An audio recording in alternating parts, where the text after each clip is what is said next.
नमस्कार मित्रांनो, आपल्या YouTube आणि Insta पेजवर तुम्हा सर्वांचं स्वागत आहे. तर मित्रांनो, आज आपण वेगळी स्पेसिस लिहिली आहे आणि त्याची खरंच इन्फॉर्मेशन फार कमी आहे आणि दिसायला थोडी वेगळी आहे. कारण इथल्या एन्व्हायरमेंटलमध्ये आपल्याला दिसली. त्याला इंग्लिशमध्ये इंडियन टायगर सेंटिपेड या नावाने ओळखला जातो. कान खजुरा हिंदीमध्ये याला म्हटलं जातं. ते ब्लॅक आणि ऑरेंज कलरचे तुम्हाला शरीरावर पाहायला मिळतात. आणि जास्त प्रमाणामध्ये हा 16 सेंटीमीटर पर्यंत हा वाढू शकतो.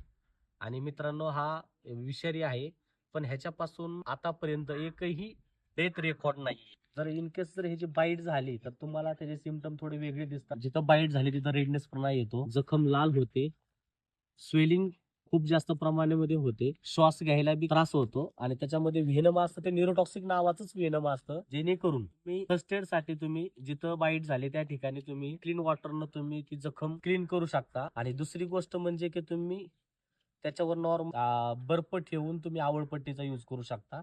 आणि जेवढ्यात लवकर होईल तेवढं तुम्ही गव्हर्नमेंट हॉस्पिटल म्हणजे डॉक्टरच्या निगराणीखाली जायचं. तर आशा करतो मित्रांनो तुम्हाला हा व्हिडिओ खूप आवडला असेल तर लाईक करा. आणि मित्रांनो, तुमच्या भागामध्ये ह्याला काय म्हटलं जातं हे नक्की कमेंट करून सांगायला विसरू नका.